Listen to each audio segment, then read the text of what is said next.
Hello and happy National Small Business Week.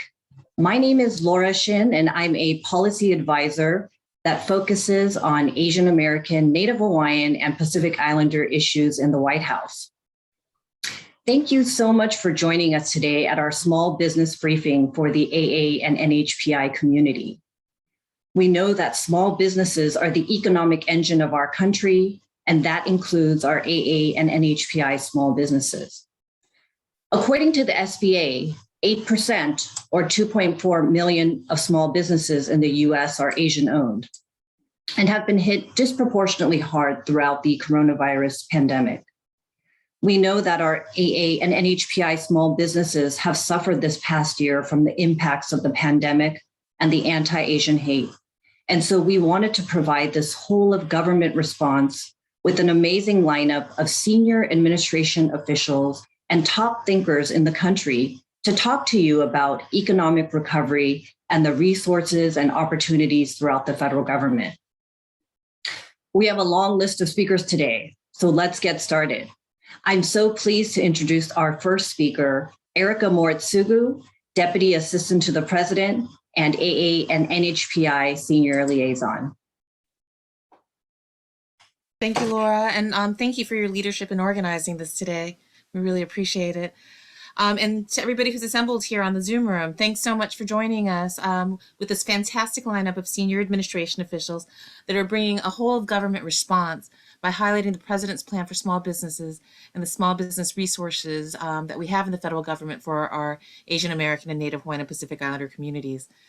I also want to thank all of our senior administration official colleagues for your leadership as you provide support and resources to small business communities that have faced unprecedented barriers in this time of overlapping and multiple crises.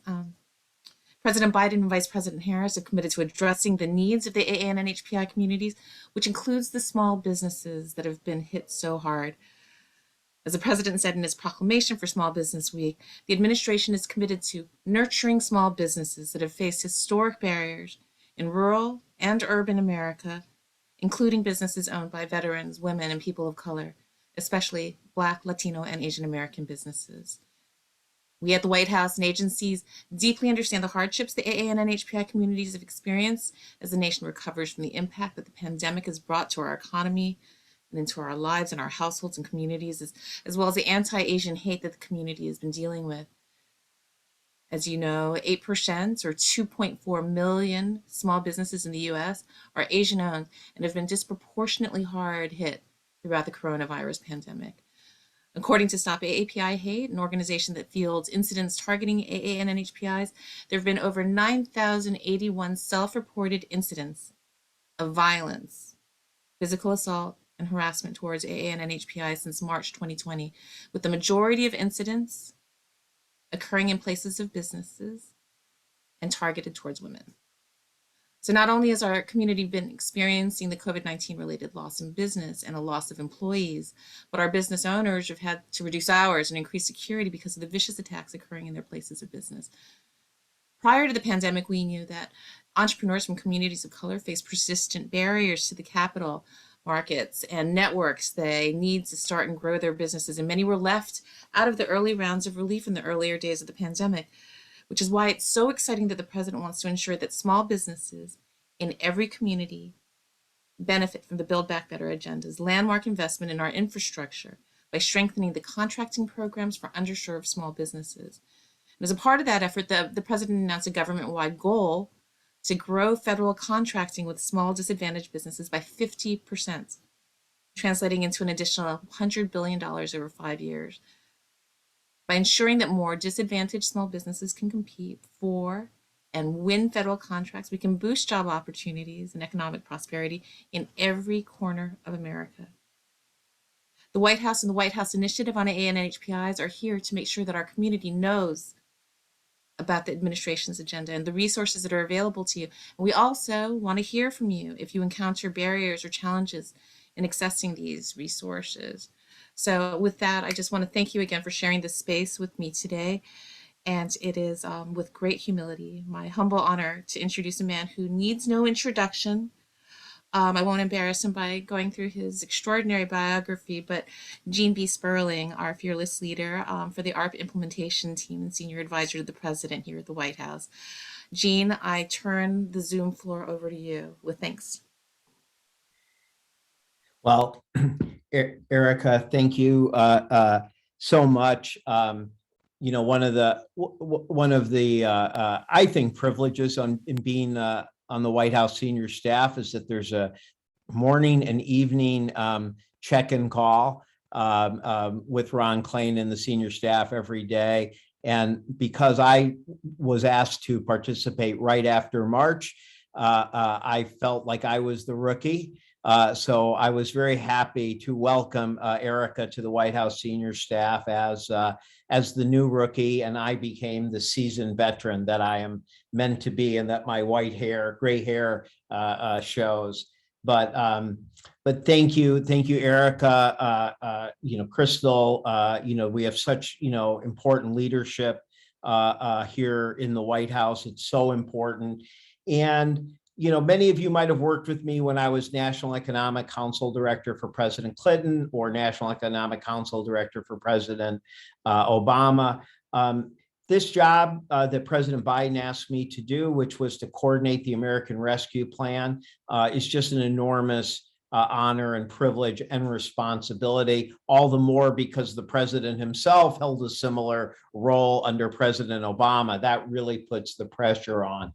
But let me mention a couple things that I think are really important, unique, and you've got a lot of people here with a lot of expertise coming, and you've already, Erica's laid out, I think, the big picture on some of the degree that AAPI and NH small businesses have been hit disproportionately. But a couple of things where I feel particularly good about how this plan under President Biden is going so far. One is the sheer power and endurance of this plan. The plan after President Obama was elected, the recovery plan, was a strong plan for getting us out of the recession. We came into recovery quickly, but we learned quickly after that, when Greece came, the problems in Greece, in Europe, and the Arab Spring raising gas prices, et cetera, that you really need significant firepower to ensure not just that you get out of crisis into recovery, but that recovery is strong and durable. It was painful for us that contraction at the state and local level brought down GDP growth by over a half point each of the 5 years after the Great Recession ended. This is not the case with the American Rescue Plan. It is 1.9 trillion. There's a large amount of it which is emergency. The emergency rental assistance, much of the food and hunger policies, mostly the economic stimulus payments, the restaurant program. These were things that had to get out absolutely immediately, and they're important. I'm going to talk about a couple, but this plan also specifically allows funds to be spent in 2022 and 2023. We know that for a small business, it's not just good enough to recover. You need to see that demand is going to be there for a steady period of time. This is a plan to rescue us out of crisis, but to also ensure we have the firepower to have strong economic demand and to learn the lessons that we might have, failed to get completely right the last time. Secondly, I feel very proud of the fact that as dedicated as every president I've worked for has been to equity, Joe Biden has made equity a number one concern on implementation from day one. From the moment I take this job, we are instructed, everyone in the White House is, particularly those of us doing the American Rescue Plan, is not just is the funds getting out, not just that if you find out later that it's not getting to all communities in our country, how do we fix it? But you think about that from day one in implementation. So on small business, When the PPP loan started in March, April of 2020, we all know what happened. They focused on getting the money out the door, but not equity. And so the concierge services of banks gave to their top clients, and many, many small businesses who were very small or owned by people of color were not only at the back of the line, they were outside the door.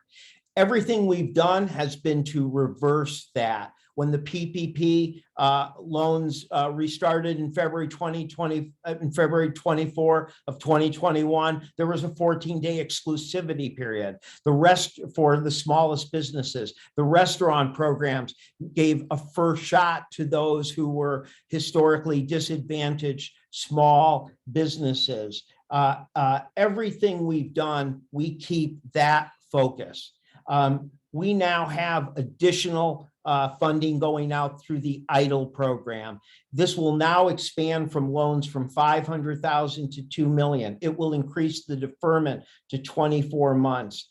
But we also will give a 30-day exclusivity period for those who have loans 500,000 and under. Again, we never want the smallest businesses or businesses who may not be able to afford all the fancy accountants to find themselves at the back of the line. So, these are just some of the things that we are doing.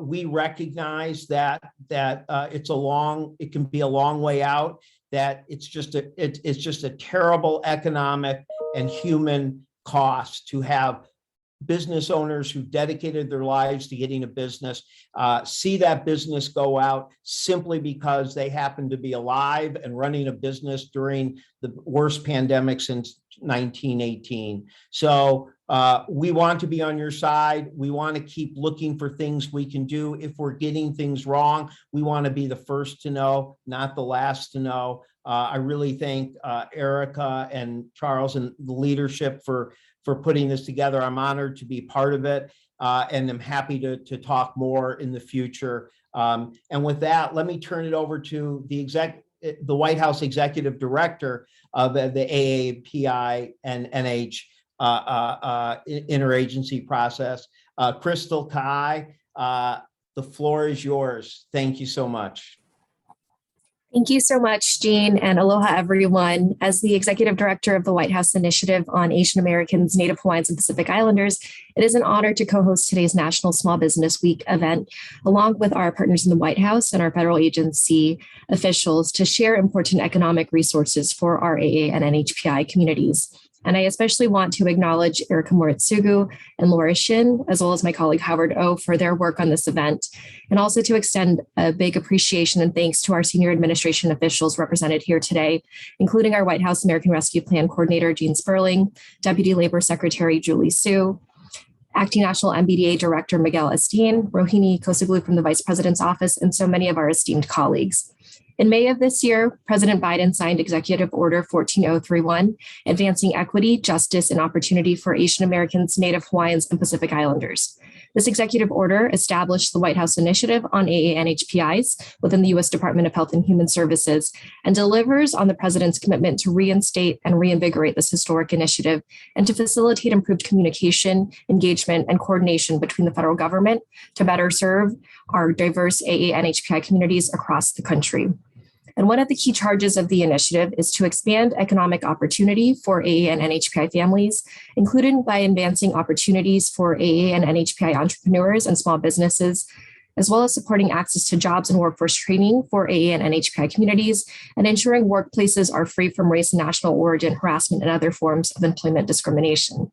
So as Erica and Jean have already noted, embedded throughout the president's approach to our nation's economic recovery from the ongoing pandemic is a strong commitment to equity that really centers communities of color, including ensuring that resources are accessible to our communities across the nation.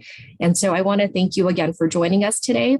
Next, I am honored to introduce my colleague, Howard O, the Associate Director of the White House Office of Public Engagement, for his remarks. Thank you, Crystal, for your leadership and your continued partnership. And what an exciting lineup of powerhouses for today's briefing. First off, happy Small Business Week.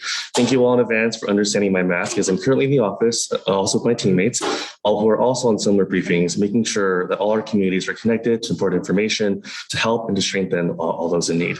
My name is Howard, and I'm an Associate Director of the White House Office of Public Engagement. And we are honored and excited today to partner for today's event with Erica Martsugu, WHIAANHPI, and of course, a shout out to Laura for her leadership. I will keep my remarks short, beyond saying thank you to those in attendance who joined us today virtually, and to please stay tuned and connected with us as we have larger future engagements and briefings that will continue to uplift the President, Vice President, and Administration's priorities. And as always, we are always here to provide access. That is our goal, and we want to make sure the ANHPI community always has a seat at the table. So please continue to reach out and find things for me. And with that, I have the honor of introducing my wonderful teammate at the White House Office of Public Engagement, Zach Butterworth, Director of Private Sector Engagement, and of course, a shout out to his continuing leadership and the leadership of Janet Platt, also on our team. And with that, Zach, the floor is yours. Thanks, Howard. Well, I get to work right down the hall from Howard. Sorry about that tech issue. My name is Zach Butterworth. I'm the Director of Private Sector Engagement here at the White House Office of Public Engagement.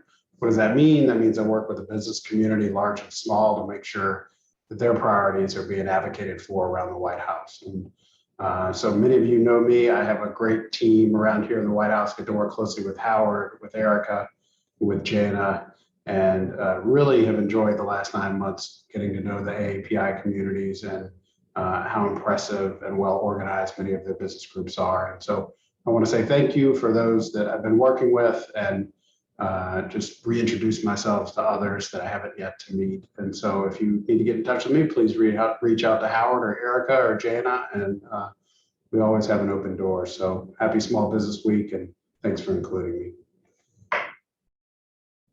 And with that, sorry about that, I'm turning it over to Mr. Estienne, Miguel Estienne.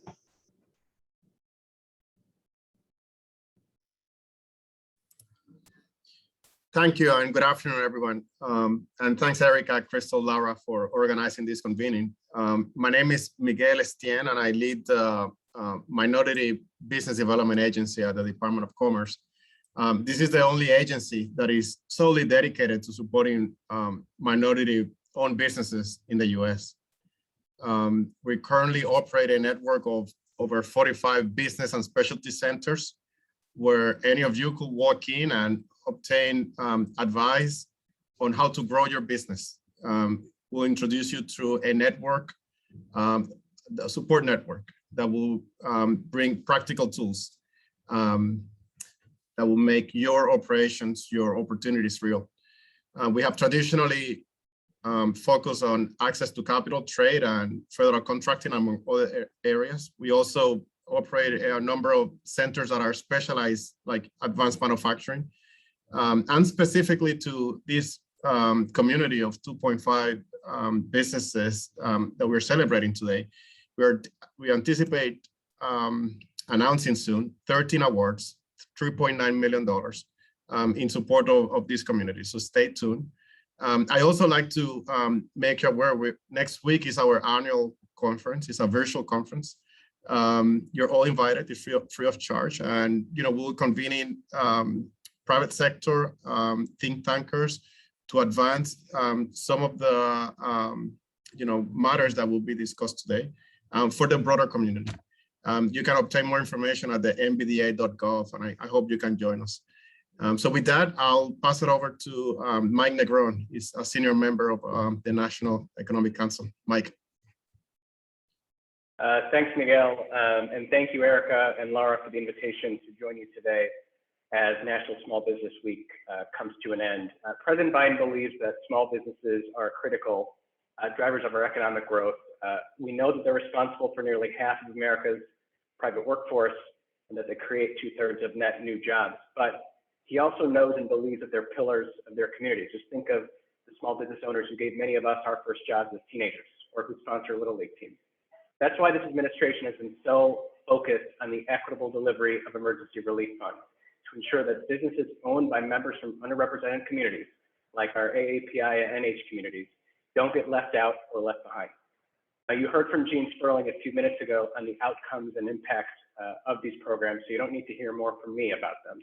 And Acting Administrator Leslie Field from the Office of Federal Procurement Policy will speak about our efforts to diversify federal procurement and achieve the President's goal of increasing the share of federal contract dollars that go to socially disadvantaged small businesses by 50% by 2025. So what I want to talk about is just two things. One, the President knows that we won't be on the path to full economic recovery until we defeat the COVID-19 pandemic.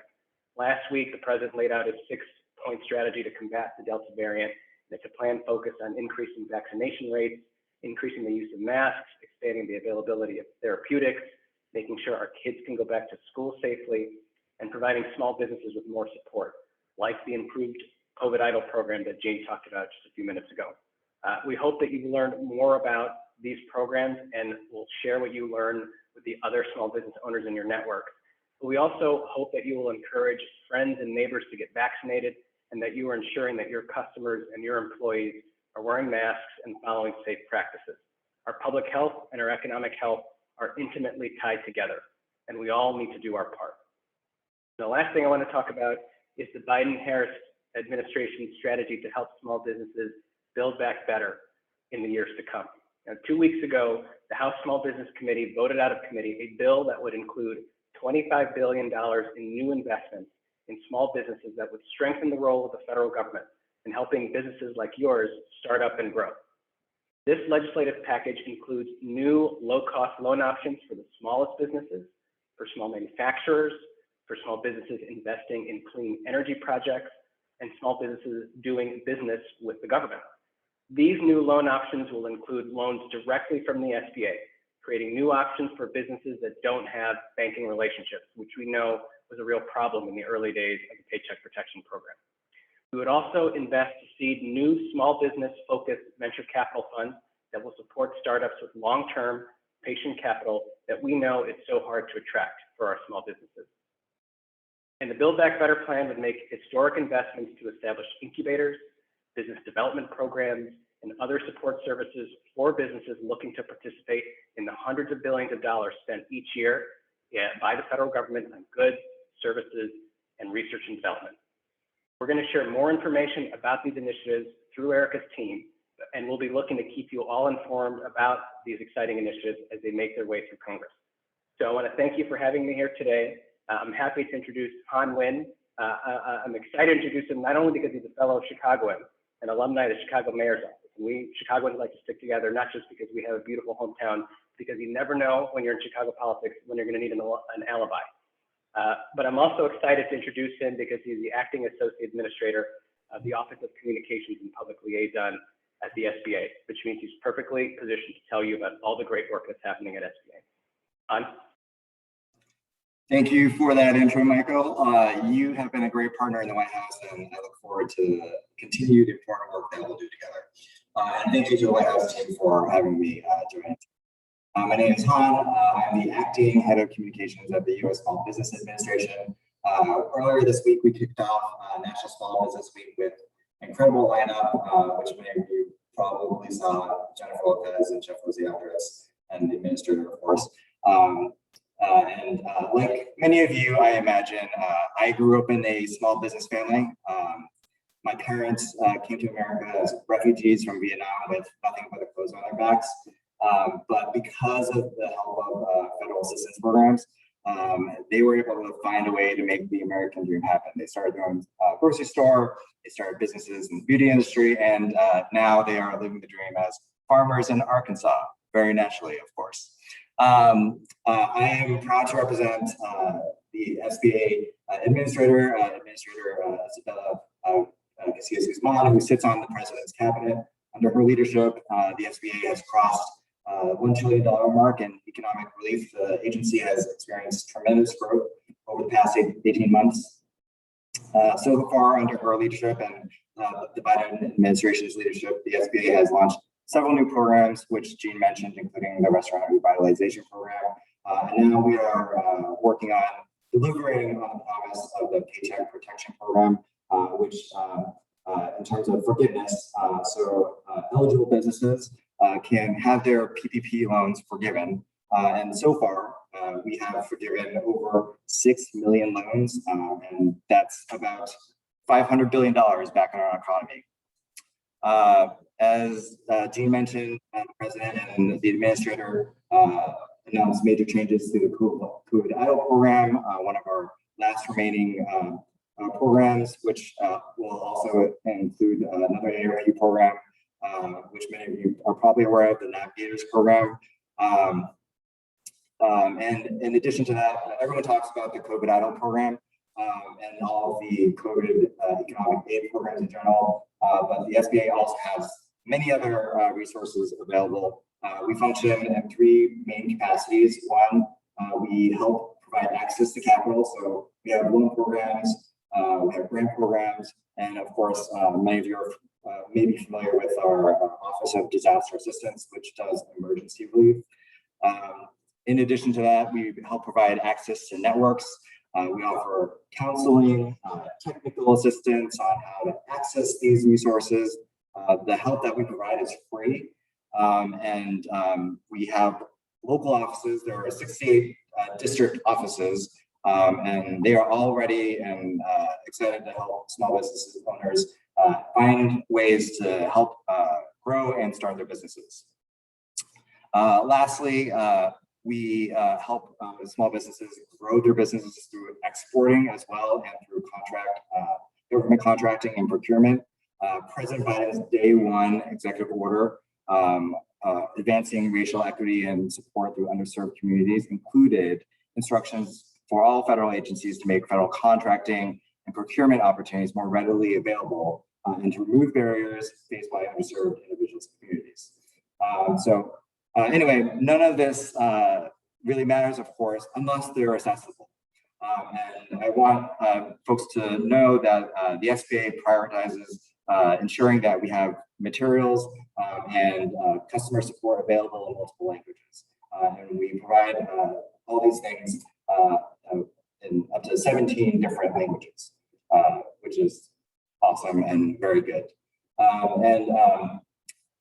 Last, I'll close by saying business ownership for minority communities, the underserved, is a great economic tool for advancing equality. And the SBA is here to help anybody with a great idea or a dream achieve their dreams. So feel free to reach out to my office or through the White House. We're happy to help connect you with those resources. And for any further details, visit sba.gov. We have all of our programs listed and easy to access. And so for now, I'll hand it over to Heather Boucher, a member of the Council of Economic Advisors. Thank you, and let's build back together. Thank you so much, Han, and hello, everyone. I am so thrilled and excited to be here today virtually with other members of the administration to discuss the overall state of our economy and the recovery for small businesses across the country. And we all know the pandemic put our economy on ice and had major downstream effects on our country's small businesses, including Asian American, Pacific Islander, and Native Hawaiian small businesses. And all of us here today know that small businesses are enormously important to a healthy and vibrant US economy. They constitute the backbone of communities across the nation. But with the onset of the coronavirus pandemic, the doors of far too many small businesses shuttered, and this caused pain for employers and employees alike. So we at the Council of Economic Advisors are closely monitoring the economic fallout of this public health crisis and the various effects of the administration's recovery policies on every part of our country and our economy. We know that turning the economy back on after a pandemic is not like flipping on a light switch. We also knew that while coming out of one of the deepest recessions in US history wouldn't be easy, but we've seen that we've made tremendous strides over the last 8 months in jumpstarting our economy. But let me remind us, returning to where we were in March of 2020 isn't a good enough goal. So let me be clear, President Biden's economic plans are working. The unemployment rate has been in steady decline, and we're seeing Americans focused on getting back to work.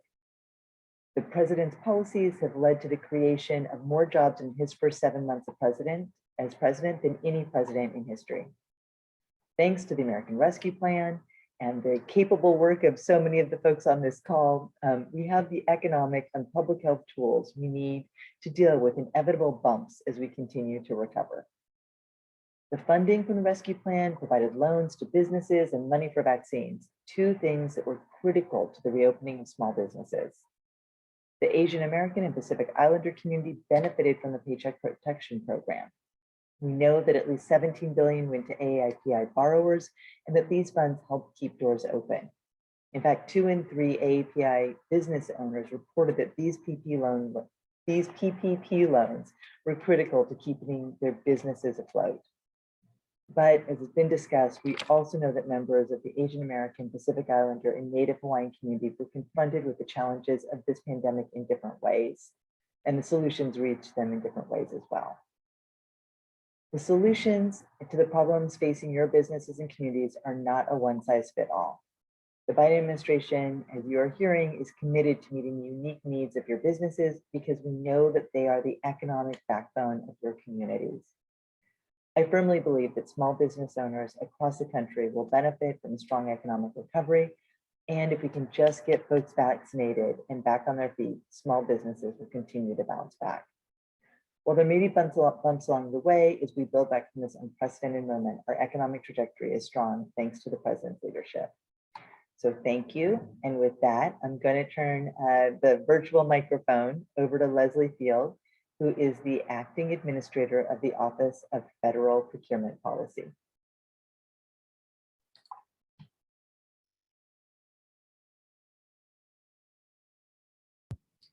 Thank you so much, Heather. I appreciate it.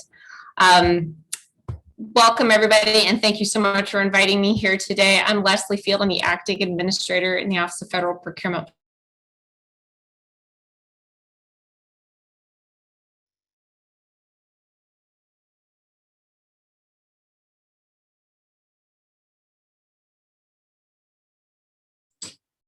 It looks like we're having a little bit of technical difficulty. We'll give Leslie a minute to see if she can rejoin.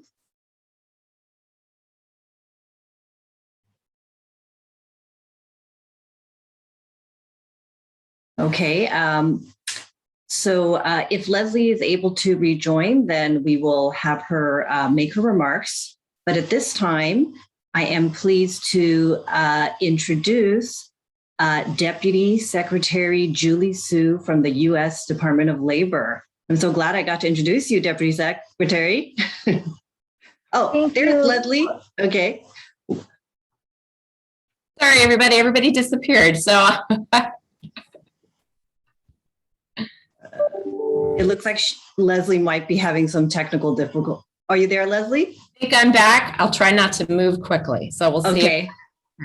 So sorry, not sure where I dropped off, but I will say that the president announced in June a goal of directing 15% or an additional $100 billion of federal contracting dollars to small disadvantaged businesses over 5 years. And with the federal government's buying power, which is $650 billion worth of goods and services every year, we are the largest and most influential buyer. With over 40,000 contracting officers, over 3,000 buying offices, and tens of millions of transactions, our system is vast and complex. Data, however, indicate that a decline in the small business space over the last decade has happened and includes a decrease in new entrants. We hear barriers to equity and procurement for small business contractors, including small disadvantaged businesses and other socioeconomic small businesses, include the lack of awareness and/or the inability to navigate the federal marketplace. Examples of these challenges include federal contract processes are often costly and time-consuming. Effectively competing against larger and more experienced firms is burdensome. There are inadequate or inconsistent vendor outreach practices, and there is a lack of visibility into contracting opportunities. We are committed to reviewing recommendations and acting upon those with the greatest potential to increase the level of federal contracts with small businesses owned by women, socially and economically disadvantaged individuals, other small businesses, historically Black colleges and universities, and other minority serving institutions and individuals with disabilities. That effort includes improving access to and use of small business data with a focus on the depth and diversity of the federal small business supplier base to support identification of and engagement with underserved communities.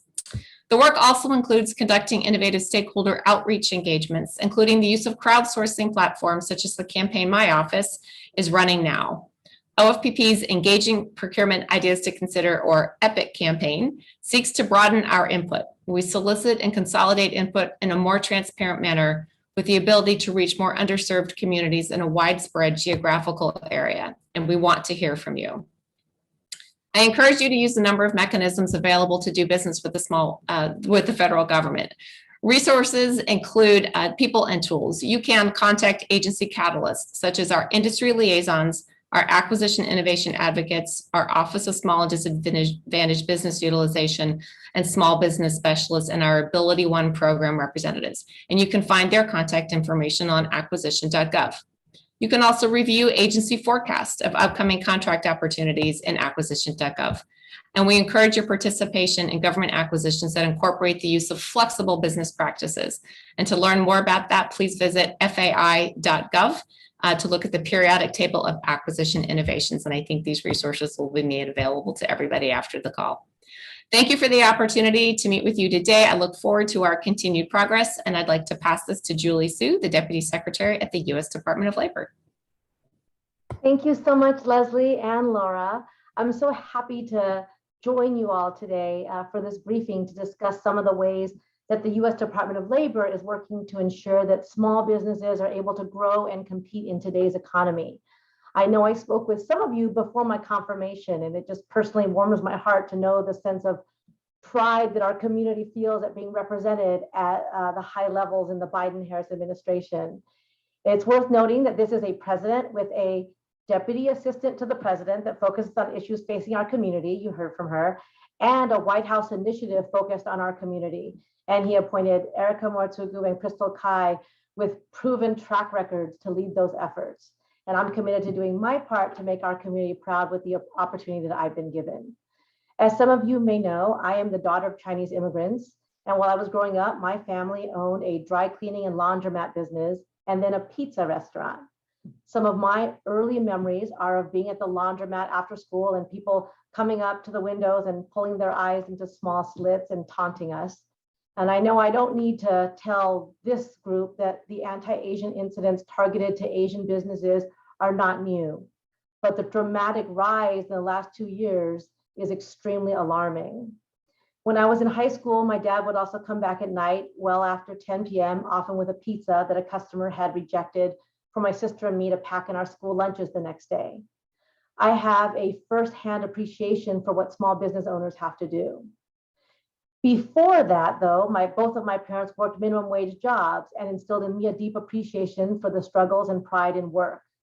And eventually my mom got a job working at Los Angeles County, starting as an office clerk, which gave my family financial security and health insurance, and my mom stable, predictable hours, and now that she's retired, a pension. So I also know well what a good union job does for a family because I'm a direct beneficiary.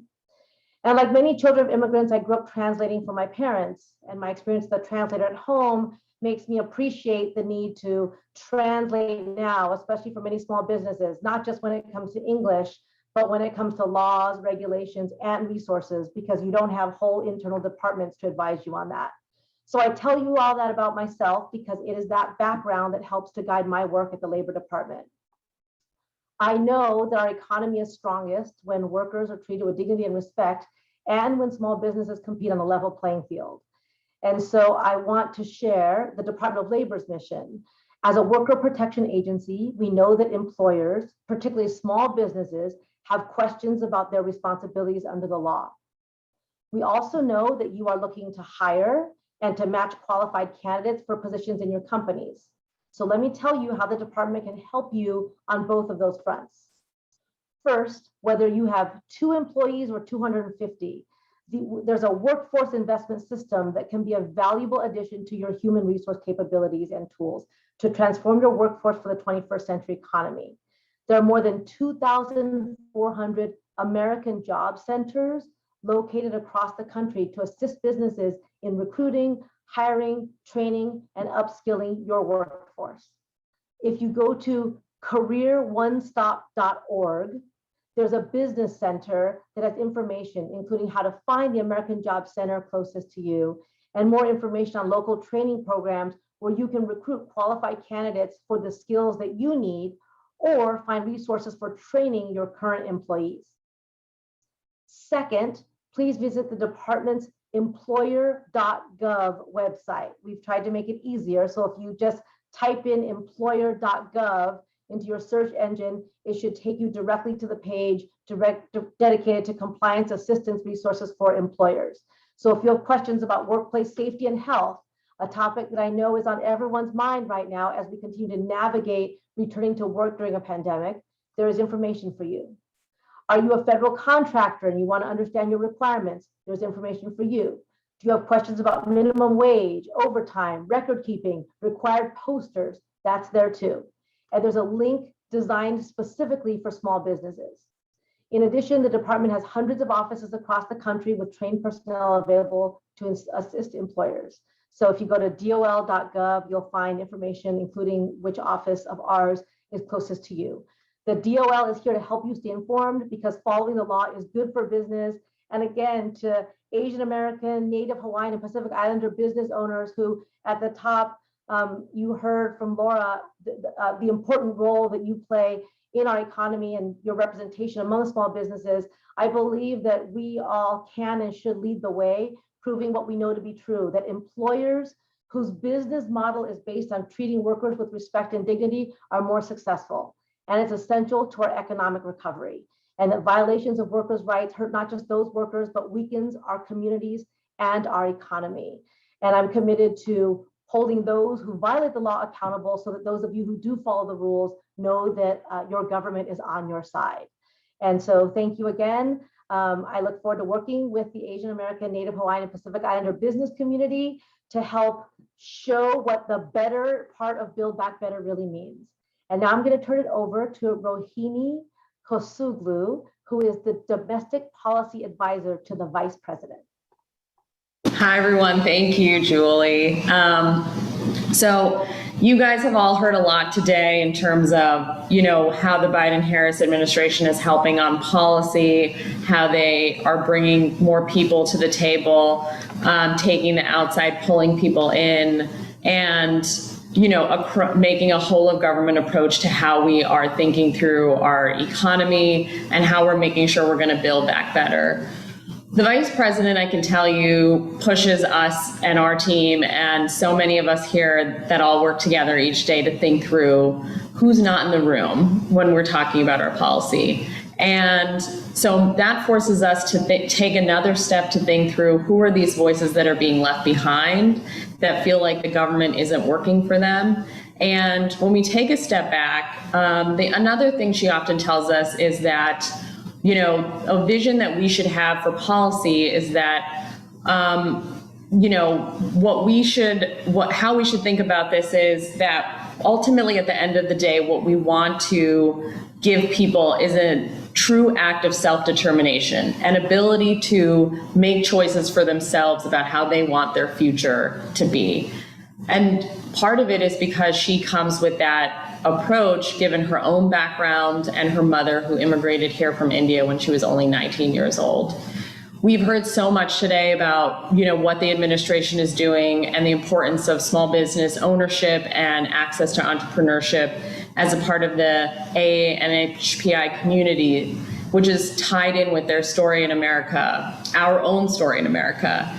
And for our office, that's meant a particular focus on CDFIs, which are just another word for community lenders, the implementation of the PPP program, and a whole of government approaches people have talked about on procurement and racial equity across policies as a whole.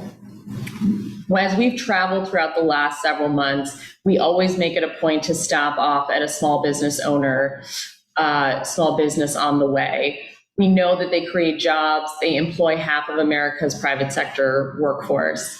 They keep our nation competitive and they're critical to our nation's future. But we know that when it comes to the AA and NHPI community, that we know that Asian American men have been lagging behind other demographics in terms of getting hired. The community has had trouble accessing capital. And what people really want is to have a voice at the table as we continue to make these investments in our nation's small business. So many of us have sort of been in this last hour. You've heard our efforts and how we want to continue working together moving forward. But this whole piece wouldn't be complete without talking about what the Asian American and NHPI community have experienced over the last year in the pandemic and years before that as well. People have talked about the xenophobia and increase in hate crimes. And, you know, when we go back to what the vice president has said when she was in Georgia post the recent hate crime there, she wanted people to remember that we are a nation that is focused on how we treat people with dignity and respect, and that everyone has a right to go to work, to go to school, and to walk down the street and feel safe. And lastly, she said that everyone has the right to be recognized as American, not the other, not as them, but us. And so what is so important, and we shouldn't lose sight of, is that this administration does see the president and the vice president are deeply focused on making sure that the people here on this Zoom, you at home, that you are not seen as them, but as us. And so it is important that as we move forward and we continue these conversations, that we continue to have open arms to bring everyone in and to bring your best ideas. And I thank everyone and all of you for all the work you put into this today. And thanks for having me. Thank you so much, Rohini. I think at the start of the program, I said we'd have an incredible lineup, and I think that was exactly what just happened here. So thank you so much to all our senior administration officials, and the links that were provided, we will get to you who are viewing today. And please stay tuned as we continue to engage the AA and NHPI community. Thank you, everybody. Have a great day.